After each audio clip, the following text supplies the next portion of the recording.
مرکز کی شان و شوکت احمد رضا کی رنگت، علم و ادب کا دھارا ہے جامعہ ہمارا، علم و ادب کا دھارا ہے جامعہ ہمارا۔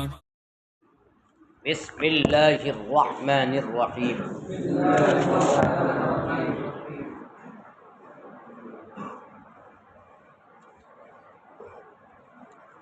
نفل کی تعریف کل کے سبق میں کی گئی تھی، ہے نا،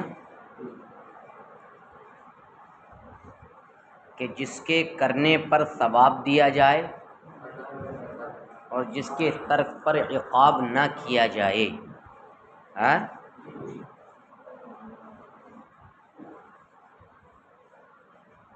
آج کے سبق میں ایک اعتراض نقل کیا ہے شارح صاحب نے۔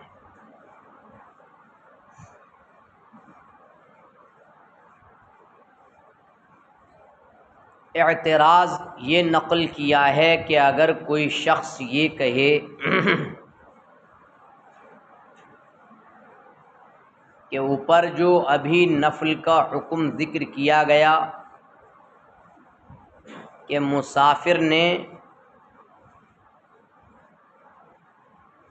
اگر 2 رکعتوں پر بڑھا دیا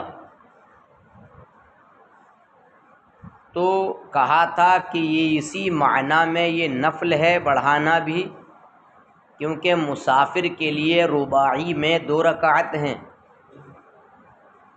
اور جو رباعی پر مزید ہو اس کو کیا کہیں گے؟ نفل کہیں گے۔ اور نفل کا حکم یہ ہے کہ اس کے کرنے پر ثواب عطا کیا جائے اور اس کے ترک پر عقاب نہ کیا جائے۔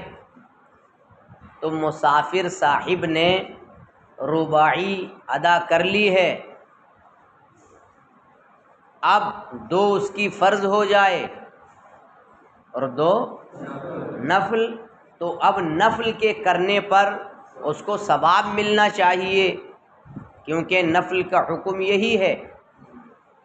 اور یہ بات فقہا کی بات کے مخالف ہے، کیونکہ فقہائے کرام نے اپنی اپنی کتب فقہیہ کے اندر یہ مسئلہ واضح کیا ہے۔ لو صلی المسافر عمدا، اگر مسافر نے جان بوجھ کر 4 ہی ادا کر لی اور اس کے بعد جناب عالی 2 رکعتوں پر وہ بیٹھ گیا، کون؟ مسافر، بیٹھنا شرط ہے، اس کے بعد اس کا فرض تو مکمل ہو گیا لیکن اس نے برا کیا۔ اساء کا لفظ آیا ہے کتب کے اندر، اور اساء کا مطلب ہوتا ہے اسیمہ، کیا ہوا؟ گناہگار، واستحق النار، جب گناہگار ہوا تو کس کا مستحق ہوگا؟ نار کا۔ تو نماز ہو گئی، اس کی فرض مکمل ہو گیا، مسافر نے 4 رکعت اگر ادا کی اور رکعتین پر قاعدہ کر لیا، اگر قاعدہ نہ کیا رکعتین پر تو تفسد صلاۃ، اس کی نماز کیا ہو گئی؟ کما فی تنویر الابصار لعبداللہ عمر الغزی التمرتاشی وشرحہ الدر المختار وشرحہ رد المحتار وحاشیتہ جد الممتار للامام احمد رضا فاضل بریلوی رحمہ اللہ تبارک و تعالی۔ اس میں سب اس کو واضح کیا گیا ہے۔ ایسے ہی مجمع الانہر کے اندر بھی اس مسئلے کو واضح کیا ہے، اور الواقعات کے اندر بھی اور مجمع الحکام کے اندر بھی اس مسئلے کو واضح کیا ہے۔ اور علامہ شامی کا ایک رسالہ ہے شفاء العلیل وبل الغلیل فی بطلان الوصیتی بالختمات والتحالیل، یہ رسالہ کس کا ہے؟ علامہ ابن عابدین شامی کا، جنہوں نے رد المحتار لکھی ہے۔ ایسے ہی تنبیہ الولاة والحکام علی شاتم خیر الانام او علی احد اصحابہ الکرام، یہ بھی رسالہ کس کا ہے؟ علامہ شامی کا، سمجھے؟ تو اور الغرر الملتقى اور علامہ اسبیجابی کی جو کتاب ہے، تمام کتابوں کے اندر اختلاف الفاظ کے ساتھ یہ مسئلہ واضح ہے، جس کا سب کا نچوڑ یہی ہے کہ اگر مسافر نے جناب 4 رکعت ادا کر لی، وقعد علی الرکعتین تم فرضہ لیکن اساء المسافر ومفہوم اساء اے اسم المسافر واستحق النار، یعنی گناہگار ہوگا اور نار کا مستحق ہوگا۔ تو اب نفل کا تقاضا تو کیا تھا؟ کرنے پر کیا ملے، اور یہاں کیا مل رہا ہے؟ گناہ مل رہا ہے، سمجھے؟ اور مستحق عذاب نار ہو رہا ہے۔ تو یہ اعتراض کیا ہے، شارع نے کہا لا یقال، یہ نہ کہا جائے، اس لیے نہ کہا جائے کیونکہ یہ اساءت، دیکھیے جو اساءت اس نے برا کیا ہے، یہ اساءت یہ نفس رکعتین کے اعتبار سے نہیں ہے، کیونکہ دیکھیے نماز فی نفسہ عبادت مشروعہ ہے نا، نماز فی نفسہ کیا ہے؟ یہ رکعتین کی وجہ سے نہیں ہے، بلکہ تاخیر سلام کی اور نفل کو فرض کے ساتھ ملانے کی وجہ سے ہے۔ ارے یہ نماز کی وجہ سے تھوڑا ہوا یہ معاملہ، گناہگار ہونا، پھر تو بڑا معاملہ ہو جائے گا۔ ارے نماز کی وجہ سے کوئی گناہگار ہوتا؟ نماز کی وجہ سے نہیں ہے یہ گناہگاری اور استحقاق عذاب ناری، یہ کس کی وجہ سے نہیں ہے؟ نفس رکعتین کی وجہ سے نہیں ہے، بلکہ تاخیر سلام کی وجہ سے ہے، اور اختلاط نفل بالفرض کی وجہ سے ہے، چونکہ نفل کس سے مل گیا ہے؟ فرض سے مل گیا ہے، لہذا اس وجہ سے اسمہ ہوا ہے۔ جو معترض سمجھ رہا ہے وہ ہرگز یہ ایسے ہی ایک تمثیل اور دوں آپ کو، مثال سے کھڑا کرو، یا تو بھاگ جائے یہاں سے دور، یا یہاں سے کھڑا ہو کے پڑھ چل، سو رہا ہے یہ، اس کی آنکھیں لال ہو رہی ہیں، اب سوتا رہے کھڑے ہو کے اگر سو سکے تو۔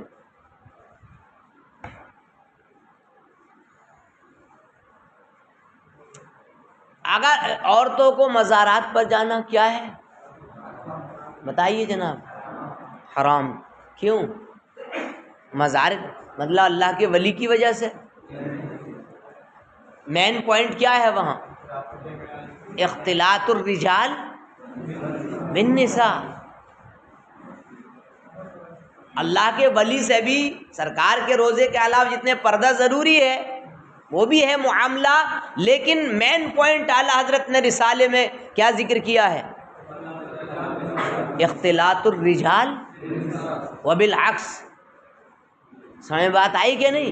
اب مطلب یہ ہے کہ کاندھے سے کاندھا ٹچ ہوتا ہے، لائن لگتی ہے، اجمیر معلیٰ میں عورتیں مردوں کے پیچھے ہوتی ہیں، اس کے پیچھے پھر مرد ہوتا ہے، بیچ میں عورت ہوتی ہے، اور اس کے سر کے اوپر تشلا رکھا ہوا ہوتا ہے پھول چڑھانے کا۔ خواجہ صاحب کی بارگاہ میں 2 مردوں کے بیچ میں ہو کر کے پھول چڑھانے جاتی ہے وہ۔ ارے ہے کہ نہیں ایسا؟ آپ جا کر دیکھ لیں وہاں، اور گیٹ سے ہی مطلب یہ بات شروع ہو جاتی ہے، اور اتنی بھیڑ ہوتی ہے اندر کہ اعضائے مستورہ، عورتوں کے اعضائے مستورہ یہ مس ہوتے ہیں کس سے؟ اعضائے رجال سے۔ اور اذا تلاصقت اعضاؤها اعضاؤه، اذا تلاصقت اعضاؤها اعضاءه، جب یہ دونوں آپس میں ٹچ ہوں گے تو اب ایسی صورت میں پھر کیا ہوگا؟ لا یخفی علیکم، یہ تم پر پوشیدہ نہیں ہے۔ اس اختلاط کی بنیاد پر وہاں یہ چیز آئی۔ تو جیسے نفس اختلاط وہاں مؤثر ہے حرمت میں، فقضا فیہا ہنا اے مما نحن فیہ، ایسے ہی یہاں بھی۔ سمجھ رہے ہو نا بات؟ البتہ امام شافعی رحمۃ اللہ تعالی علیہ نے اس مسئلے میں یہ کہا، یہ تو ہو گیا، اگر کسی شخص نے نفل کو اس طریقے پر شروع کر دیا ہے، یعنی مرد جس کے کرنے پر جس کو ثواب دیا جاتا ہے اور ترک پر کیا دیا جاتا ہے؟ عقاب، اس وصف پر اس نے نفل میں وہ شروع ہو گیا، تو امام شافعی نے کہا کہ اب اس کو ایسے ہی باقی رہنا ضروری ہے۔ مطلب اس کا یہ ہے، امام شافعی کی مراد یہ ہے کہ نفل اس بندے نے مطلب یہ ہے کہ شروع کر دیا، ٹھیک ہے، اب بقا کے حال میں یعنی بقا کے عالم میں بھی وہ لازم نہیں ہے نفل، یعنی شروع کر دیا، پڑھ رہا ہے نفل کو تو یہ بقا ہے، اس نفل میں یہ باقی ہے، تو بقا کے عالم میں بھی اس کو جیسے ابتدا سے پہلے، شروع کرنے سے پہلے نفل کو پورا کرنا لازم نہیں تھا، ہمارے نزدیک بھی پورا کرنا لازم نہیں ہے جب شروع ہی نہیں ہوا تو ابھی، ارے نفل آپ لوگ نہیں پڑھتے ہو، آپ کا وطیرہ ہے، طلبہ کا تو یہ خاصہ ہوتا ہے، لا یؤدون النوافل والسنن الزوائد لا اعلم اسبابهم واللہ اعلم ورسولہ، اکثر مدارس میں اکثر مدرسین بلکہ جمیع کا لفظ کہہ لیا جائے تو بیجا نہ ہوگا،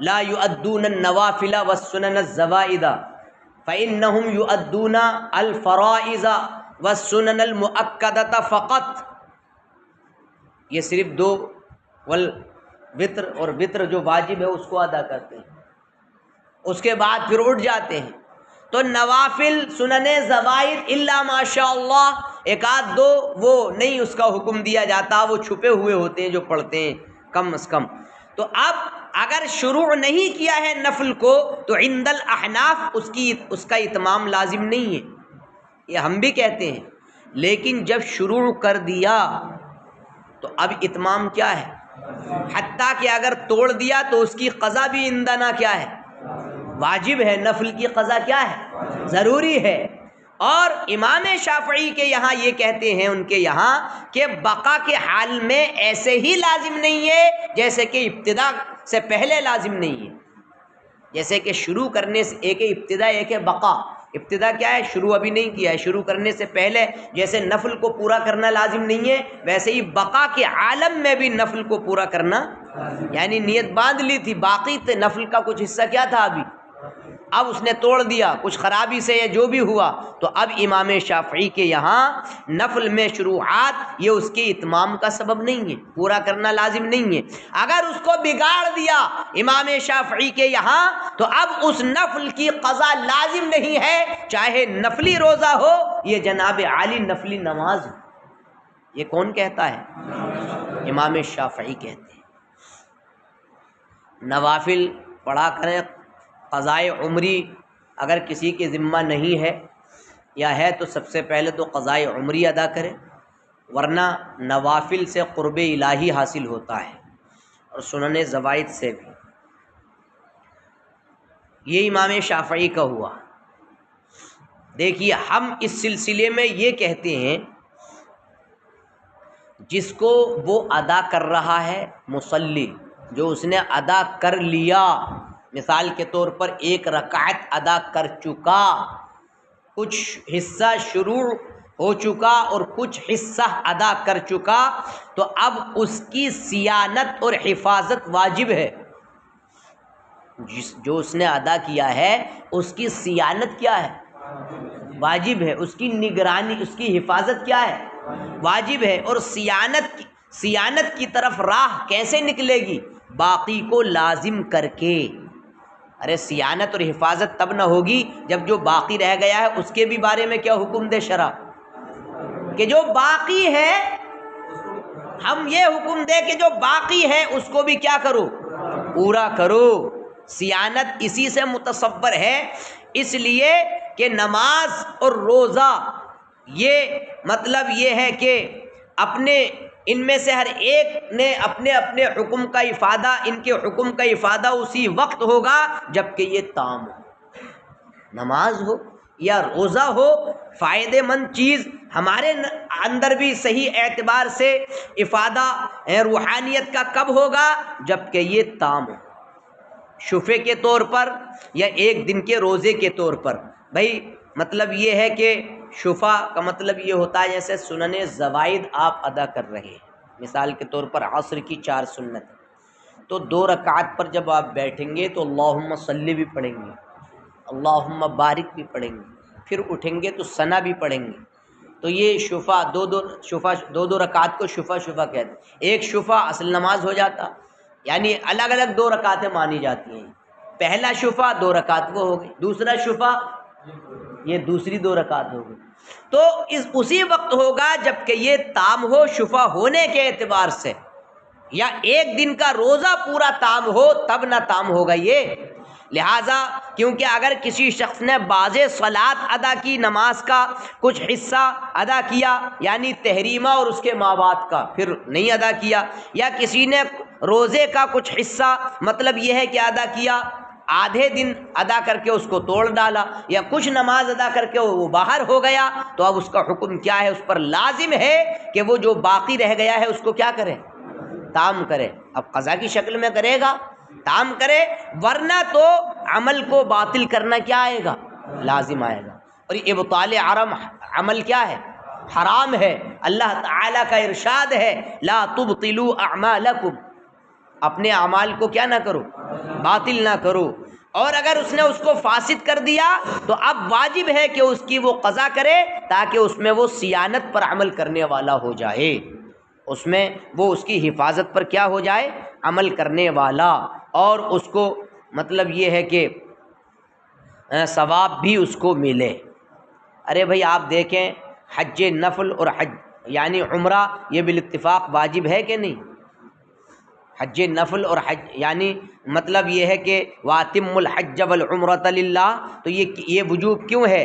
احرام کی حفاظت کے لیے، احرام کی حفاظت کے لیے۔ تو صیانت اصل مقصود ہے، تو جب صیانت اصل مقصود ہے تو صیانت کب ہوگی؟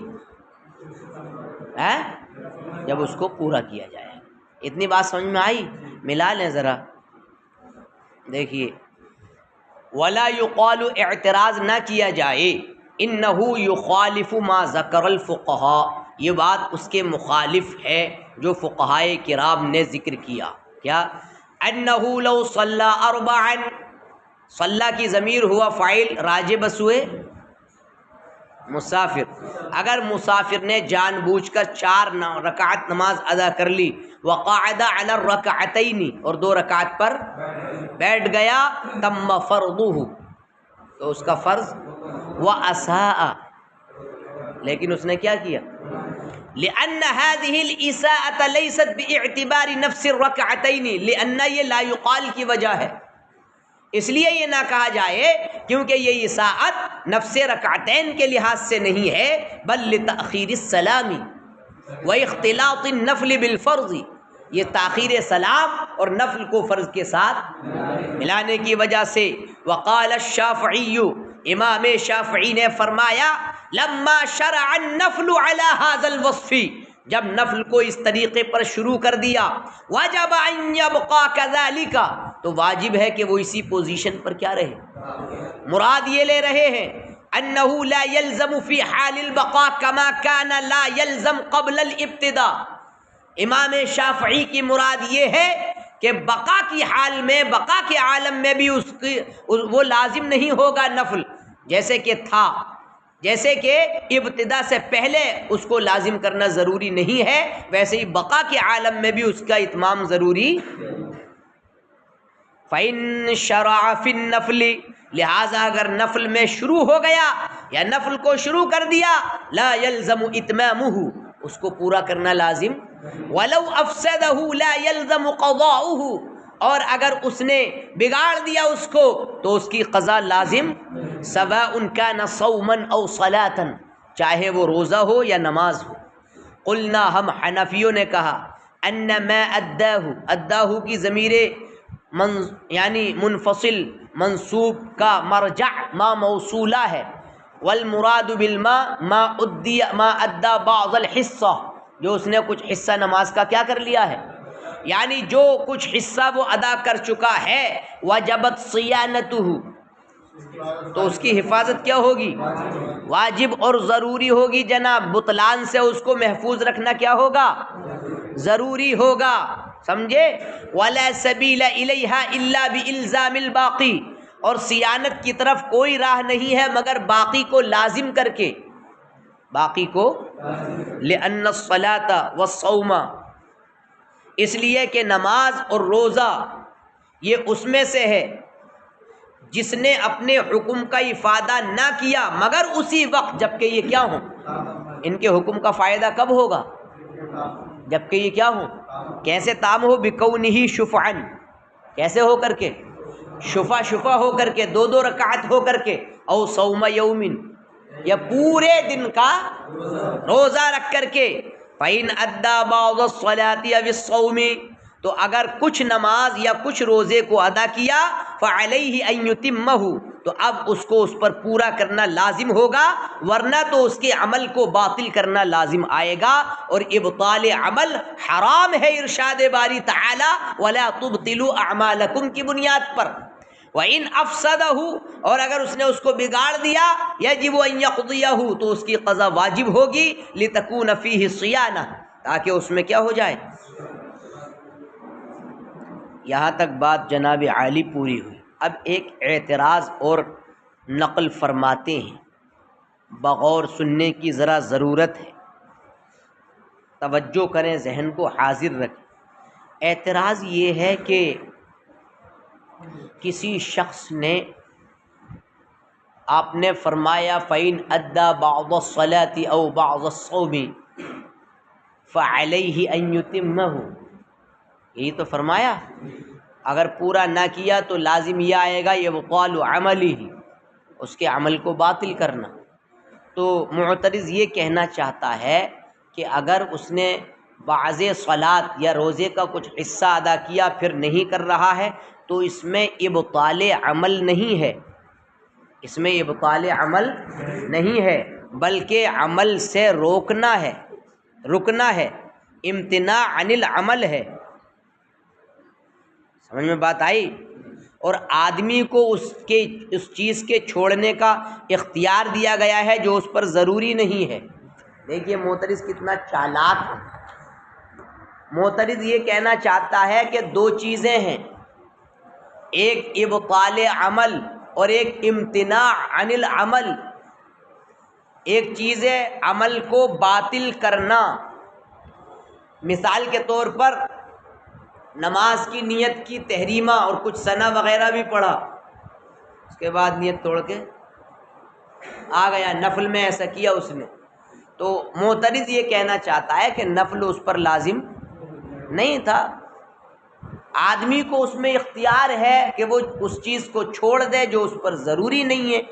تو نفل اس پر پہلے بھی ضروری نہیں تھا، اس کی ادائیگی، اور نیت باندھ لی، کچھ حصہ ادا کر لیا تو اب بھی ضروری نہیں ہے. وہی توڑ کر جا رہے ہیں، نیت توڑ کر، کینٹین میں دیر ہو رہی ہے بریانی کو. اس معترض کے حساب سے تو یہاں فائدہ ہوگا. اگر نفل کی نیت کسی لڑکے نے کر لی اور پھر سوچا یار معاملہ شروع کا ہے، ساری بریانی کیا ہو جائے گی، لہٰذا چلو، لہٰذا کیا کرو، چلو. اب اس نے نیت توڑی اور بھاگ لگائی فیروز کے یہاں اور کہا کہ جو مجھ پر ضروری چیز نہیں تھی اس کی نیت توڑ کر آ رہا ہوں میں، یعنی نفل ضروری نہیں تھا پڑھنا، صرف بریانی کی وجہ سے، لہٰذا اچھی بریانی ذرا کر دو تاکہ میں کھا سکوں. تو یہ چیز اس پر ضروری نہیں تھی، اس میں آدمی مختار ہے، چھوڑ دے تو کوئی حرج نہیں ہے معترض کے نظریے کے حساب سے. تو کہہ رہا معترض یہ ابطال عمل کہاں ہوا، یہ تو امتناع عن العمل ہے، عمل سے رک رہا ہے، وہ آگے نہیں کرنا چاہتا، اس کی مرضی ہے. یہ اعتراض ہے. شارح صاحب نے کہا ہے کہ یہ نہ کہا جائے، اس لیے نہ کہا جائے کہ جو اجزاء ادا کیے جا چکے، کچھ اجزاء تو ادا کیے جا چکے ہیں نا،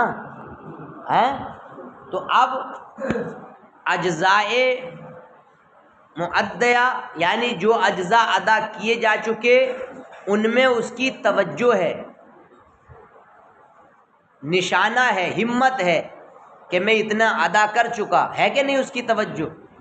اب وہ جو اجزاء گزر چکے ہیں وہ تمام کے بعد مطلب یہ ہے کہ عبادت ہوں گے. جب پورا اس کو کر لے گا تو وہ کیا ہو جائیں گے؟ مکمل عبادت. جب پوری نفل ادا کر لے گا تب نہ مکمل کیا ہوں گے؟ وہ عبادت. اب اس نے آدھا ادا کیا تھا، تام کیا نہیں. اجزائے معدیہ کو تام، جو اجزائے غیر معدیہ ادا کرے گا اس کو پورا نہیں کیا تو گویا کہ اس نے کیا کر دیا؟ اس کو باطل کر دیا. اجزائے معدیہ کو جو اجزاء ادا کیے جا چکے ہیں وہ عبادت کب بنتے؟ پورے مکمل طور سے کب ثواب ملتا؟ جبکہ وہ مکمل کر لیتا تو ان پر ثواب ملتا، لیکن اس نے اپنے عمل سے کیا کر لیا؟ باطل کر لیا. تو یہ ابطال ہی ہوا، امتناع نہیں ہے.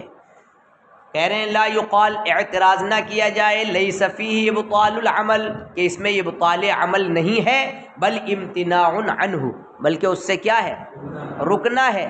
لأننا نقول، اس لیے کہ ہم کہیں گے ان الاجزاء المؤدیہ، بے شک ادا شدہ اجزاء جب ان کے لیے توجہ ہے، عرضہ کہتے ہیں ہمت کو، توجہ کو، ان کے لیے یہ خاص بات ہے کہ وہ عبادت تمامیت کے بعد ہی ہوں گے.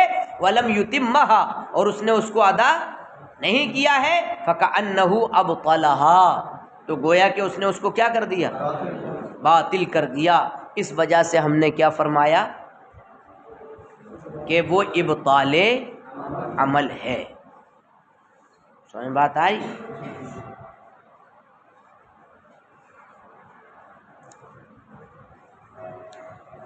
اب ہم نے تو یہ کہا تھا کہ عند الاحناف کیا بات آئی کہ نفل میں شروع جب ہو گیا بندہ تو اب اس پر اس کو پورا کرنا.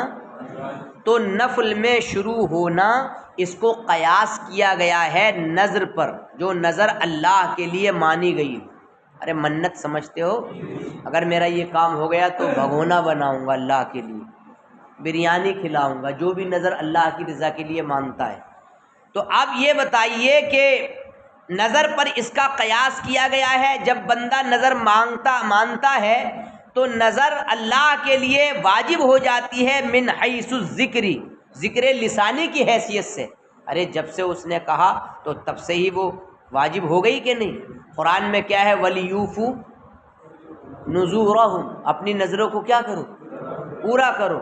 ثُمَّ لْيَقْضُوا تَفَثَهُمْ، یہ بھی ہے اپنے میل کچیل کو دور کریں. وَلْيُوفُوا نُذُورَهُمْ، اور نظروں کو پورا کریں. تو اب وَمَا أَنفَقْتُم مِّن نَّذْرٍ فَإِنَّ اللَّهَ يَعْلَمُ، یہ بھی کہیں آیا ہے. او نظرتم من نظر آیا ہے، جو نظر تم مانو فإن اللہ یعلم، اللہ اس کو جانتا ہے. تو نظر جب سے یہ کہا ہے زبان سے وما انفقتم من نفقۃ او نظرتم من نظر، تو جو اپنی زبان سے اس نے کہا ہے میں ایسا کروں گا نظر کے طور پر، تو من حیث الذکر واجب ہو گئی کہ نہیں؟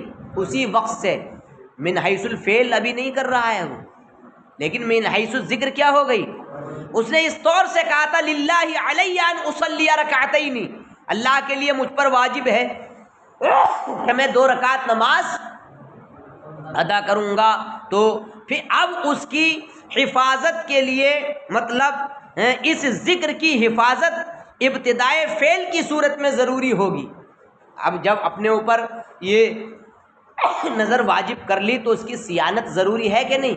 اور صیانت کیسے ہوگی؟ کام شروع کر کے. ارے حفاظت، اس کے علاوہ حفاظت کا کوئی راستہ ہے؟ اب وہ نہ کرے نظر، کبھی بھگونے نہ بنائے کہ وہ بس ایسے کہہ دیا تھا میں نے، یہ چلے گا؟ اس کی حفاظت کا طریقہ کیا ہے؟ ابتدائے فعل، جو جس کام کی نظر کی ہے یا نماز کی تو فعل میں شروع ہو، ادائے صلات میں کیا ہو؟ وہ شروع ہو. تو جب ابتدائے فعل کی حفاظت ضروری ہے تو بقا کی صورت میں مطلب یہ ہے اس کی حفاظت بدرجے اولا ضروری ہوگی. ارے ہوگی کہ نہیں؟ تو اس وجہ سے ہم نے کہا یہ نظر کی طرح ہو گیا. دیکھیے وَهُوَ كَالنَّذْرِ، یہ نظر کی مانند ہو گیا نفل میں شروع ہونے کا معاملہ. صَارَ لِلَّهِ، جو نظر اللہ کے لیے ہو، تسمیتاً بیان کرنے کے اعتبار سے، لا فعلاً، نہ کہ ادا کرنے کے لحاظ سے. اے شروع مقیس علی النذر، یعنی شروع ہونا نفل میں یہ نذر پر قیاس کیا گیا ہے، لأن النذر صار للہ من حیث الذکر، اس لیے کہ نذر اللہ کے لیے ہے ذکر کے لحاظ سے، لا من حیث الفعل، نہ کہ فعل کی حیثیت سے، بأن قال، اس طور سے کہ وہ کہے، للہ ان اصلی علی ان اصلی رکعتین، اللہ کے لیے مجھ پر 2 رکعت نماز پڑھنا ضروری ہے، میں نظر مانتا ہوں، ثم وجب لصیانتہ ابتداء الفعل، پھر ابتدائے فعل کی شکل میں اس کی صیانت کیا ہوگی، اس کی حفاظت کے لیے ابتدائے فعل ضروری ہوگا، ابتداء الفعل، اے ثم وجب لصیانت ھذا الذکر، یعنی پھر اس ذکر کی حفاظت کے لیے فعل کو شروع کرنا ضروری ہوگا، یہ اجماع ہے ہمارا اور تمہارا بھی، اتفاقی طور پر یہ بات ہے۔ فَإِذَا وَجَبَ لِتَعْظِيمِ ذِكْرِ اسْمِ اللَّهِ تَعَالَى ابْتِدَاءَ الْفِعْلِ فِي النَّذْرِ بِالْاتِّفَاقِ، تو جب اللہ کے نام کے ذکر کی تعظیم کے لیے فعل کو شروع کرنا یہ واجب ہوا، سمجھنے کہ نہیں، نظر میں بالاتفاق، تو ضروری طور پر فعل کی شروعات کی شکل میں اس کی حفاظت، اس کو باقی رکھنے کے لیے بدرجہ اولا ضروری ہوگی، کیسے، بالاہتمام والدوام، اہتمام کرنے کے لحاظ سے اور دوامیت کے لحاظ سے، لأن الدوام اسهل من الابتداء فی اليسر، اس لیے کہ دوام یہ زیادہ آسان ہے یعنی ابتدا سے یسر کے اندر، اور فعل یہ تسمیہ کی بنسبت زیادہ مطلب لائق ہے، اولا ہے اہتمام کے اندر، یعنی کرنا ایک ہے بیان کرنا زبان سے اور ایک ہے کرنے لگنا اس کام کو، تو اہتمام میں زیادہ اولا کون ہے، اہتمام میں اولا کون ہے، کرنا، اور بیان کرنا یہ بھی ہے، لیکن زیادہ اچھی بات کیا ہے، کہہ دیا تھا بھگونے بناؤں گا تو لوگ ٹوکتے بھی رہتے ہیں، کب اہتمام ہو رہا ہے، ابھی تو زبان سے ہی اہتمام ہوا ہے، لیکن اس کو عملی جامہ پہنانے کا اہتمام کب ہوگا، تو جب آدمی کرنے لگتا ہے تو وہ اہتمام میں اولا ہے اس کے بالمقابل جو کہہ رہا ہے۔ تو بقا کے عالم میں اب نفل شروع کر دیا، تو نفل شروع کر کے اگر باقی اس کو پورا نہ کرے تو پھر اہتمام فوت ہوگا، اس بنیاد پر اس کی قضا عند الاحناف کیا ہوگی،